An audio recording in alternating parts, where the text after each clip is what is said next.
Please welcome the President of All Ladakh Hotel and Guest House Association and founder of Dolkar Ladakh, Rigzin Wangmo Lachic, and founder at Women for World, Komal Darira, in conversation with Skift Editor-in-Chief Sarah Kopit. Thank you, ladies, so much for joining me today and joining us here at Skift. First, a question for the audience. How many of you, show of hands, have been to Ladakh?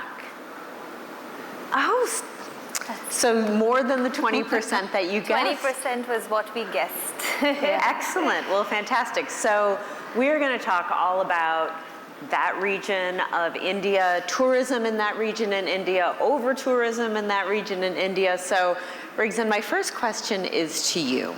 We were talking backstage about how Bollywood and the movie Three Idiots was perhaps just one of a few reasons that Ladakh gained a lot of notoriety, but also suffered from over-tourism. Over-tourism is something that we've been talking about, I don't know, for the last couple of years, mainly in Europe, but it's not only there. Can you tell us a little bit about what's going on in your region and its popularity and some of the good and the bad that's come with that? So when Three Idiots released in 2009, it definitely brought in a lot of global attention to Ladakh, especially Pangong Lake. But in 2009, that was not just the only event that sort of contributed to the tourism boom in the region. A lot of other things like India's economy was booming that year, and we also had, a lot of the low-cost carriers that started operating in 2009. Goa started operations the same year. So all of that sort of contributed to the boom in domestic tourism in 2010. And we saw the domestic tourists tripled that year. But Ladakh has come a long way, and in 2019 we've become since 2019 we've become an independent union territory, and we've seen a lot of infrastructural development in these past few years, and we're still sort of in that transition period where a lot of our policies are still being framed, including the tourism policy. But Ladakh, I think, beyond a tourist destination, it is an extremely important ecological and cultural, spot. And we're home to India's largest national park, to wildlife sanctuaries. We have over 800 species of flora, 33 species of mammals, which are, a lot of them are endemic. We have over 400 species of avifauna. Pangong Lake is actually a space it's a breeding ground for a lot of the migratory birds, which most people don't know, So Ladakh is sort of navigating its transition, and we're still sort of learning how to leverage the global visibility to sort of create a sustainable tourism, space. What have been some of the biggest successes to that end? Sorry? Like, what's worked? Yes. When combating over-tourism, what have been some of the successes? So I would also, say that over-tourism is not the problem. If we look at the figures of 2024, we barely had 400,000 visitors in Ladakh. So the problem with the current tourism model is that 40% of those visitors came in June. And it was just maybe the top 10 destinations that you find on Google where you feel that it's overcrowded. So there's a need to sort of diversify those experiences. There is a need to promote for all 4 seasons of Ladakh, because spring, autumn, winter are equally beautiful and have so much to offer. And now with better infrastructure, winter tourism also has a lot of potential. So I wouldn't call it over-tourism. I think there's a need to shift the existing tourism model. And so, Komal, your organization or your company is focused on showing travelers maybe the places in India that aren't cookie cutter, that are not, you can't just, call it up easily on Google. Yeah. Tell us a little bit how you started and what your company is doing. Yeah. So we started in 2020, and we started with a vision to empower, inspire, and integrate. So empowering our travelers and our team with resources and with destinations which are very unique, where there's no tourism, and then inspiring them with the immersive experiences that we create in those destinations, which also makes sure that sustainability is a part, and the villagers are a part in creating those immersive experiences. And we believe in walking the talk. We just don't talk, we believe in implementing what we say. So that's what we're working at Women for World for. And yes, if you talk about destinations, I'll give you a quick example that, has anyone here heard of Piplantri village? No, right? So it's interesting that this is the village where when a baby is born, when a girl is born, they plant 111 trees on her name. They celebrate Environment Day, where the girls bring rakhis, the threads we wear, and they put it around the trees, saying that the trees are their brothers. This is the village that brought sanitation, and in every home there's a toilet. They educate the girls about sanitation, they educate the families about education, educating the girls. And this is the village that is a perfect example where the village head, Shri Sham Sundar Paliwal, he is actually training all the village heads around the country. And he also received one of the highest civilian awards. Still we don't know about it.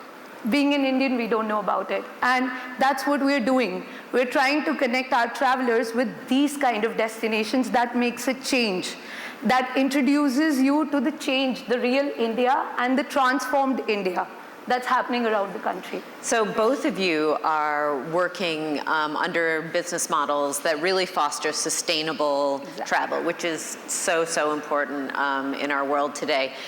I'm curious how you have figured out how to scale these business models, or if you haven't, what the biggest challenges are in doing so. I think the question also really lies in whether one can scale tourism without losing authenticity. Right. And I feel that tourism can definitely be scaled without losing authenticity if the foundation lies in community involvement, in cultural preservation and sustainability. Authenticity or authentic experiences these days have unfortunately become a commodity. Absolutely. Authentic and real experiences are not designed for travelers. They exist whether we travel or not. And I feel that any tourism activity should ensure that the benefits of that activity goes back to the local communities, because that's how we can use tourism to sort of preserve the authentic experience that we want to provide to our guests. And for the traveler, if the experience is real and the activity is not staged or it's not scheduled, I think then there's beauty in just uncertain, spontaneous experiences that travel businesses should, not everything can be chalked out in your itinerary. And the beauty in travel lies in these uncertain moments. Yeah. And that's what makes the trip memorable. Right. So we must, yes. I'm distracted by all of the absolutely gorgeous pictures that are showing behind you. Have you gotten any pushback from the community? No, I wouldn't. None? None. Because, we've always worked with the community. Yeah. Even at Dolkar, starting from the construction phase to now the operations, we constructed using, just local traditional and techniques of construction. We worked with over 40 local artisans to bring the space up. We've worked with, various artisans. We've worked with weavers. We've worked with stone artisans, with metal craftsmen to sort of bring the space up. And I think it was a very personal journey for me, because I learned so much about my own place, my own culture, my own people through this project. And I was just the person who brought everybody together to get the work done. I didn't really do any of it myself, I would say. Yeah. I was just the person who put it all together, right? How did you get into it? How did the project start? What was the seed, the brainchild? Well, I'm not from a hospitality background. I was born in Leh, but I didn't have the opportunity to grow up there. I studied down south in Ooty, and I in fact did my IT engineering, and I was working as a game developer in Japan for some time, and then I worked in Delhi also for a startup. And in 2017, I quit my job and decided to move back. Ladakh's economy is driven by tourism, and I wanted to do something impactful, and I really saw tourism as a great driving force to bring about change in the local communities. Ladakh faces a lot of problems like rural-urban migration. A lot of our indigenous practices are fading away. So I saw tourism as that driving force to bring about change in local communities. And that's how the concept of Dolkar came up. And even with our restaurant, Thas by Dolkar, we've sort of applied the same fundamentals where we work with a network of local farmers, where we've sort of designed our recipes around local ingredients. So we try to highlight local ingredients by catering to the global palate. And Ladakh used to be a self-sustained agrarian society for the longest time, and agro-pastoralism was the key to survival. But the decline in the decline in the demand for local produce has also led to agricultural activities now sort of fading away, and we're trying to sort of bring about that demand through tourism. And I again see tourism as a solution to a lot of these problems that mountain communities face. And Komal, what about the communities that you take people into? Yeah. Have you faced any backlash, criticism, people saying we don't want tourists here? Yeah. So scaling has been a big challenge for a lot of villages, because of which it leads to backlash. But the communities which we are working with and interacting with, we are technically one of the first ones to be there. Mm-hmm. So they're very happy that tourism is being welcomed into their village, but they want their cultural preservation. Mm-hmm. And we do that by co-creating immersive experiences, by involving the villages and villagers themselves. For example, like the walks we create are done by the villagers, especially the women who has never been out of their house. We become the translator, they take us around. And if we are going to somebody's home, we are talking to the village heads first, then we are talking to the communities, telling them what benefits they can get out of it. And that's how we're growing. As I said, we're a small business right now, but we're scaling very responsibly, because I believe scaling should not come on the cost of exploitation and depletion of resources in the villages. And that's what we're focusing on.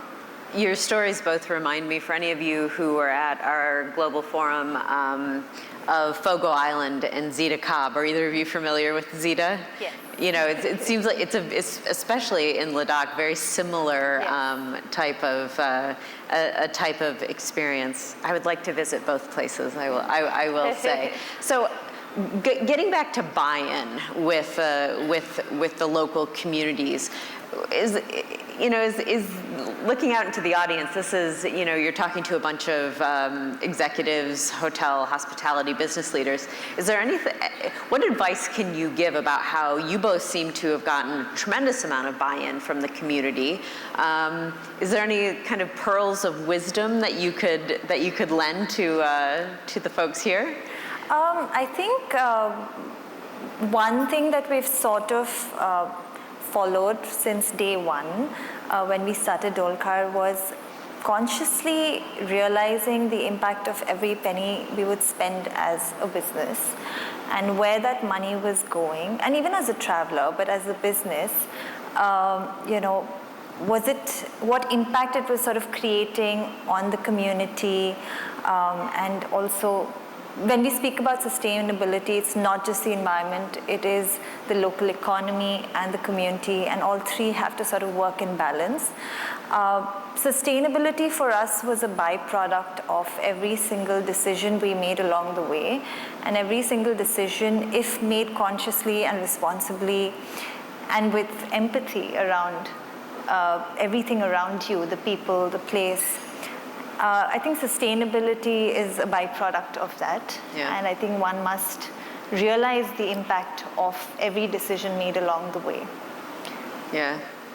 And again, I agree with her on this part that if you're scaling and if you're growing, I always say acceptance is very important. And if you start hearing the people and the communities, it would be super simple for you to build immersive experiences because they feel like they're being heard. And you are doing the same thing which they want to do, you know? They are just being a part of it and they're getting equal economic benefit out of it. So, like she said, that even the accommodations which you use as a small company which believes in immersive experiences, you should make sure that the villagers are getting employed, or small things that would matter a lot for the particular community. Yeah. You know, like briefing your guests on how to be responsible around them, so that you don't exploit their culture and just not make them uncomfortable. So small things. Yeah, that actually dovetails in nicely to, I think, a really important question that we got from the audience. And this is for both of you. What do you think is crucial to sensitize travelers about how to engage ethically with local communities and not exoticize those communities? So, for me, you know, what has worked since till now is properly training the people who work for you, and then putting the expectations straight up with your partners, with your travelers, when you meet them on the first day. Because you need to make them understand that when we talk about responsible travel, when we talk about sustainable tourism, we just not talk about it, we implement it. And when you do it, you share the challenges with your travelers and make them understand why it matters so much to that particular community. And it has worked really well for me because people understand, they respect the choices or the things you're talking to them about, and then they act accordingly.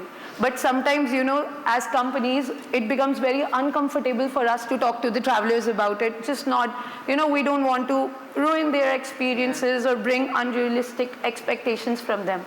But when you open up and tell them that how it can benefit in the preservation of the culture and make the communities feel comfortable, it works a very well way. So it's from both the sides. You know, you educate the community about the travelers and you educate your travelers about where they're going and what's expected there. And that's how you run it, an experience sustainably and responsibly. Yeah. Rigzin? I would absolutely agree with you as well. And I feel like travelers should understand that, you know, coming back to the authenticity of the experience, where it's not staged and it is a real experience. So to sort of respect that and to not just witness it, but also try and understand what is happening and to become a part of it rather than just a spectator. I think that approach is very important, and to realize that that is somebody's way of life and it is not a show being put on. Exactly. So I think, that's... So this question is for you, Rigzin. How can boutique travel agencies partner with the association to create more awareness and push winter tourism? So I assume that's off-season for you. Yes. Yeah. So winter tourism in Ladakh has picked up recently in the past few years, also because the infrastructure has improved a lot. And Ladakh tourism has actually forced conservation. When we speak of the snow leopard, once seen as a threat due to human-wildlife conflict, we've seen the rise in the population of the snow leopard because of the growing interest in wildlife tourism.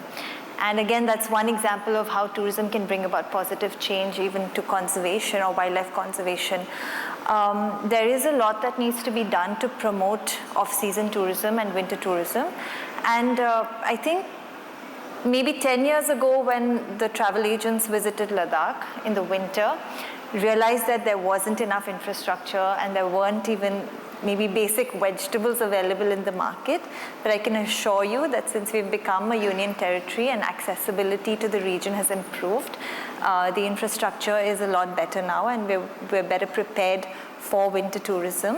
So I would first maybe recommend that these boutique travel agencies come and experience the winter themselves, and then go and promote it further. So Komal, solo female travels it's having a bit of a moment. Yeah. And you do a lot of women-led tours, a lot of female tours.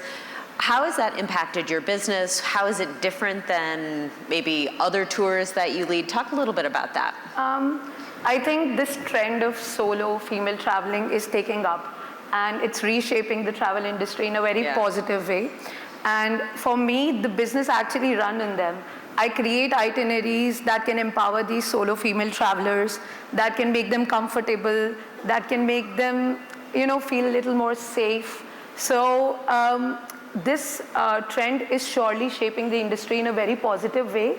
And I think as companies, as small businesses, we need to make sure that the itineraries we create are more empowering, because when women travel solo, they feel empowered, they feel the freedom, and that's one of the reasons why they love to be there by themselves, experiencing the country. And when you present an itinerary where every day or once in 2 days they feel like they're doing something for the communities and empowering them, it's a perfect way, to bring them or introduce them to the changing India and to the experiences we run in this country.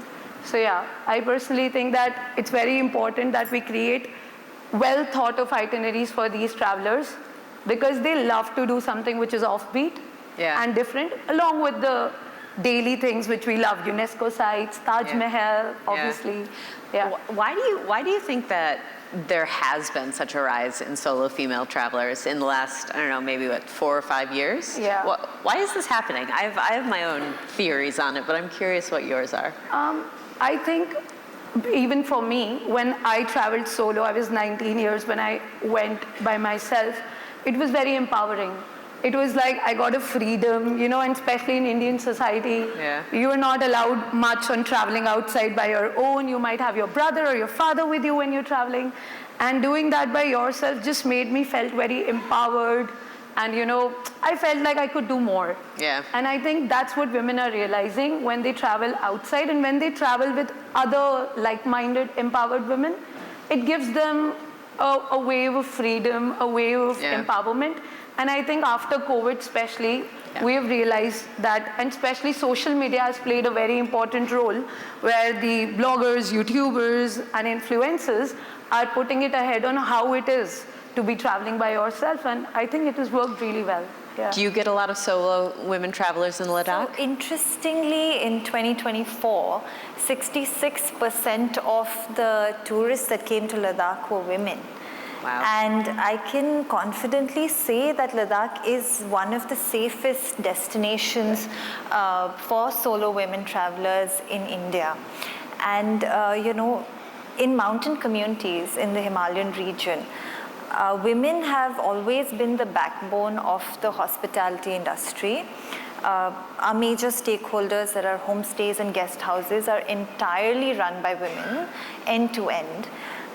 It's just that we don't see a lot of women in the front. We don't see a lot of women in decision-making roles or leadership roles, and that is what is crucial now. Well, I'm seeing 2 women in leadership roles right in front of me, so there's that, which is fantastic. So so Ladakh definitely has, received a lot of women travelers, but there's a need to create better infrastructure for women travelers, something basic as public conveniences, and, to sort of create a safe and inclusive space for women travelers. So we are definitely lacking there. So where do you see both of your organizations and companies in, let's say, 5 years' time? What's your hope for it, your dream? Well, we do hope to sort of increase the impact that we've created on our local communities. And at Dolkar, we've also always, prioritized the local communities, and we've tried to sort of preserve, promote, and protect the indigenous knowledge systems. Are you going to open another hotel?